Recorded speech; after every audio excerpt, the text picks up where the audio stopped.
Sa bayan ng Candelaria, marami mga tao ang nawawala at di kalaunay natatagpo ang patay. Wakwak ang tiyan at butas ang dibdib. Karamihan sa mga biktima ay mga taong banal at alagad ng simbahan. Gaya na lamang ng panibagong biktima na natagpuan kamakailan, si John Louis Velasquez. Kilala ang binata bilang isa sa mga miyembro ng Knights sa simbahan. Palakaibigan nito at halos kilala na ng lahat. Kaya naman marami ang nalungkot nang mabalitaan ng bangkay nitong natagpuan sa loob ng kulungan ng isang aso na itinapon malapit sa basurahan. Hinala ng marami, isang aswang ang pumapatay sa kanilang lugar. Ang hindi lang nila alam ay kung sino ito at bakit mga alagad ng simbahan ang halos lahat ng biktima nito. Nailibing na pala kanina si John Louis Inay, pahayag ni Christian sa kanyang ina. Isa sila sa mga nakakakilala sa mabait na binata. Sayang talaga ang lalaking iyon. Napakabait pa naman niya. Emosyonal na tugon ng kanyang ina. Kaya dapat ikaw, dodoblihin mo ang iyong pag-iingat, anak. Lalo na't kasapi ka na ng choir sa simbahan ngayon. Dagdag pa nito sa kanya. Oo naman, Nay. Hindi tayo pababayaan ng Panginoon Diyos. Hapon ng Lunes, nasa simbahan si Christian kasamang iba pang kasamahan sa choir. Habang naghihintay sa iba pa nilang mga miyembro, ay muli nila napag-usapan ang tungkol kay John Louis. Grabe talaga ang nangyari. Wala nag-e-expect na pati siya mabibiktima ng aswang, sabi ni Abigail, isa sa mga kasamahan nila. Kaya nga tugon ni Christian, kung sino mang aswang ang gumagala rito, sana matyempuhan siya ng araw para masunog na. Ang pagkamatay ni John Louis ang pangalawa sa pinakamatinding kaso na naitala sa nasabing lugar. Ang nangungunang kaso ay ang pagkamatay ng una nilang pari noong nakarang taon, kung saan natagpo ang pugot ng ulo nito at nakakulong sa kulungan ng aso. Katunayan, mahigit 1 taon nang nagkakalat ng salot ang hindi nakikitang aswang sa kanilang lugar. Sa loob ng mga panahong nagdaan ay mahigit 100 katao na ang napaslang nito. Lahat sila ay mga nagtatrabaho sa simbahan at palagi natatagpo ang wakwak ang katawan sa kulungan ng aso. Gabi na nang nakauwi si Christian dahil sa dami ng mga pinuntahan. Mag-isa lang siya sa bahay nila dahil umuwi ng araw na yun sa Maynila ang mga magulang niya. Habang nagtitimpla siya ng juice sa kusina, nakarinig siya ng sunod-sunod na katok sa pinto. Dali-dali niya itong tinungo at binuksan. Laking gulat niya nang iniluwan niyon ng kanyang ina. Pawis na pawis ito at tila balisa. Inay, anong ginagawa niyo dito? Akala ko ba nakalis na kayo kanina ni tatay? Pasensya na, anak, hindi kami natuloy Sandali lang ha, ihing-ihi na ako. Magbabanyo lang ako. Mamaya na tayo mag-usap. Dire-diretsong pumasok sa loob ang kanyang ina. Larawan ng pagtataka si Christian, malabang hindi matuloy ang dalawa sa pag-uwi sa Maynila dahil maraming mga dalang gamit ang mga ito. Katunayan ay tumawag pa kanina sa kanya ang ina at sinabing nakarating na sila sa Maynila. Para makasigurado, tinawagan niya ang kanyang ina ng mga oras na yon. Sumagot naman ito at kinamusta siya. Sa maikling pag-uusap nila, doon niya nakumpirma na nasa Maynila nga ang mga ito at nagpapahinga na. Hindi na nakapagsalita si Christian, nabitawan niya ang cellphone nang hindi pa napapatay ang tawag. Dali-dali siya nagtungo sa banyo at pinakiramdaman ang nilalang na pumasok doon. Batid niyang hindi iyon ang tunay niyang ina. Kung ano mang nilalang ang naroroon, sigurado nagbabalat kayo lamang ito. Isang impostor, nagpapanggap ng liling lang. Sa labis na bugso ng damdamin, pwersahan niyang binuksan ang pinto. Laking gulat niya dahil wala ng tao roon. Biglang may humawak sa balikat niya. Paglingon niya sa likod, isang matandang hukluban na may mabalasik na mukha ang nakita niya. Mayroon itong inilabas na pulbura at isinabog sa mukha niya. Inubos siya ng malanghap iyon.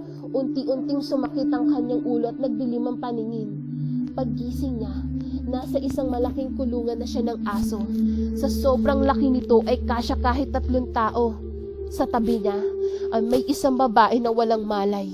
Mukhang biktima rin yata ito na dinakip tulad niya. Nilapitan niya ang babae at sinubukang gisingin. Subalit napakalalim ng diwa nito at walang katiyakan kung kailan magigising. Nagwala siya sa kulungan at nagsisigaw. Hindi niya alam kung nasaan lugar siya. Wala siyang ibang makita sa paligid kundi ang mga kakahuyan. Sandali pa at may dumating na tao. Nang pagmasdan niya ito, nagulat siya sa pagkakita sa matandang hukluban. Ito ang matandang nanloob sa bahay nila at nagpanggap bilang kanyang ina. Nagpakawala ito ng mapanuksong ngiti at tumitig sa kanya. Makinig kang mabuti. Kung gusto mo pang mabuhay, kalimutan mo ang iyong pananampalataya at umanib sa kadiliman. Wika sa kanya ng matanda. Nanggigil ang mga panga ni Christian. Hindi ko gagawin yan. Walang demonyo makakapagpabago ng katapatan ko sa Panginoon. Kahit patayin mo pa ako, sa langit pa rin ang punta ko. Ikaw, diretso ka sa impyerno. Humagalpak ng tawa ang matandang hukluban. Matigas ka, ano? Ikaw ba'y gusto mong makalaya rito? Nagsisigaw sa galit si Christian. Pakawalan mo ako, demonyo ka. Ipagpaumanhin mo pero kahit matanda ka, hindi kita igagalang. Yumuko ang katawan ng matanda at bagyang inilapit ang muka sa kulungan. Maglalaro tayo. Kung gusto mong makalabas ng buhay rito, patayin mo ang babaeng nasa tabi mo. Huwag mong hintayin dumating ang bilog na buwan at ang pagbabago ng kanyang anyo. Kapag nangyari yon, ikaw ang mamamatay dyan sa kulungan. Muling humalakhak ang matanda. Nanggigil ang mga kamay ni Christian. Pilit niyang nilakasan ang kanyang loob. Wala sa bukabularyo niya ang pumatay. Hindi niya hayaang mabahira ng krimen ng kanyang mga kamay. Hindi mo ako mauuto. Pakawalan mo ko rito. Kung ayaw mo usalang kita ng dasal at nang malusaw ka dyan. Pasigaw na tugon niya sa matanda. Tumawa lang muli ang matanda. Hindi ito apektado sa lahat ng mga sinabi niya tungkol sa Panginoon. Muli itong tumayo at tumalikod sa kanya. Sinabi ko na ang dapat mong gawin upang makalabas ng buhay. Nasa iyo na iyan kung susundin mo o hindi. Babalik na lang ako mamayang madaling araw rito. Ang apo ko na ang bahala sa iyo. Pagkatapos humalakhak ng matanda, bigla itong nagpalit ng anyo at naging malaking aso. Tumakbo ito palayo at iniwan siya roon kasama ang walang malay na babae. Pinagmasdan niya ng matagal ang babae. Hindi halata sa itsura nito na isa itong aswang. Sa isip niya inuutulan siya ng matanda para mapilitan siyang patayin ng babaeng iyon. Dahil sa oras na mapatay niya ito, siguradong mababahira ng kasalanan ng kanyang mga kamay. Sa parang iyon ay lalo siyang mapapalapit sa kadiliman. At iyon ang hindi niya hayaang mangyari. Hindi siya naniniwalang aswang ang kasama niya sa kulungan. Nanahimik na lamang siya roon at nag-isip ng paraan kung paano makakalabas. Kung gaano siya katagal nag-iisip doon, ay hindi na niya namalayan. Nang mapasulyap siya sa kalangitan, ay nakita niya ang pagdating ng bilog na buwan. Bigla na lang siya nanginig at kumabog ng malakas ang kanyang dibdib. At lalo pa itong lumakas, nang mapansin niya ang paggalaw ng babae. Tila nagigising na ito. Ilang saglit pa, ang mga mata nito ay unti-unting bumuka. Luminga-linga ito sa paligid hanggang sa mahigip siya. Walang emosyon na bumangon ng babae. Hindi ito nagsasalita at nakatingin lang sa kanya. Sinubukan niya itong kausapin ngunit hindi ito tumutugon. Maya-maya pa, bigla itong nagwala at umungol. Tila may kung anong nais lumabas sa katawan nito. Nasindak si Christian. Nakita niya kung paano unti-unting nagbago ang anyo ng babae. Ang kanina'y isang inosente at maamong babae, isa ng mabangis na haliwang ngayon. Doon nagsisigaw si Christian at nagwala sa kulungan. Sinubukan niyang maglaban ngunit higit na malakas ang halimaw sa kanya. Sa pagkakataong iyon, nais man niyang lumaban ay wala na siyang magagawa. Ang mga sumunod na kaganapan ay kagimbal-gimbal. Hindi na halos makilala ang mukha ni Christian sa tindi ng pagkakalapas sa kanya. Sa natitira niyang hininga, pinakawalan na niya ang pinakamalakas na sigaw. Ah! Madaling araw, nagbalik ang matandang hukluban sa bahagi ng kakahuyan kung saan niya iniwan ang panibagong bihag. Natagpuan niya itong wakwak ang tiyan, butas ang dibdib, Putol ang mga kamay at basag ang ulo.